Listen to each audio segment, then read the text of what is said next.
Dari Santa Cruz, Bang Radit dan dokter mohon izin tanya, bisa nggak seorang pulih dari trauma tanpa pergi ke profesional dalam kurung psikiater atau psikolog? Dan kalau memang bisa, tadi kan jawabannya bisa ya, Bisa. tadi ya 80%. Bisa nggak dia sembuh sendiri? Bisa. Bisa. Tipsnya apa supaya bisa?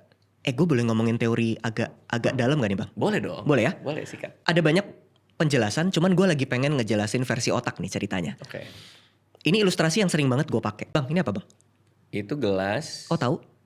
Karena ya konsep gelas ya, ada air di dalam, ada tangkainya. Sejak kapan taunya? Kita tahu sesuatu karena kita punya memori tentang itu. Otak kita cara kerjanya rumit sih, tapi salah satunya adalah dia perceive reality based on pengalaman yang dia punya. I see. Kalau gue punya pengalaman tentang gelas, maka gue tahu ini gelas. Tapi kalau gue nggak punya, what is this?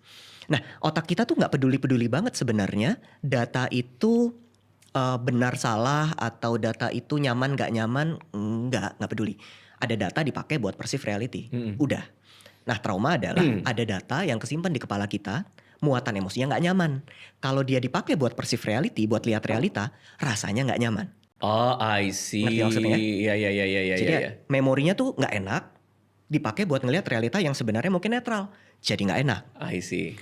Kebanyakan orang menganggap ketika data tersimpan alias ketika memori tersimpan, dia tersimpan seumur hidup begitu. Nggak bisa diubah. Padahal nggak. Otak manusia itu punya kemampuan yang sangat hebat dalam ngotak-atik memori. Dan itu selalu terjadi. Pasti kita akan ngomongin satu kejadian, tapi orang-orangnya ngomongin kejadiannya beda-beda. Si Pak Asep waktu itu ingat gak waktu dia celananya kedodoran? Enggak tahu, kita yang dodorin. Kasian banget si Pak Asep gue Sambil ngajar. Celana guru juga agak itu ya. Agak sus ya. Terus. Intinya kita akan ngomongin satu kejadian yang mungkin bukan cuma perspektifnya beda-beda, tapi kejadiannya beda-beda. Dan itu normal. Karena memori di kepala kita tuh selalu berubah. Selalu berganti. Problemnya memori traumatik justru gak berganti. Gak berubah, gambarnya itu-itu aja. Jadi kita perceive reality tuh selalu jelek. Gimana cara sembuh dari trauma? Maka harusnya datanya yang berubah jadi netral. I see. Datanya tuh gak lagi punya muatan emosi jelek atau gak nyaman. Bagaimana itu terjadi? Naturalnya otak kita begitu kemunculan data gitu. Ada data tentang gigit ular misalnya.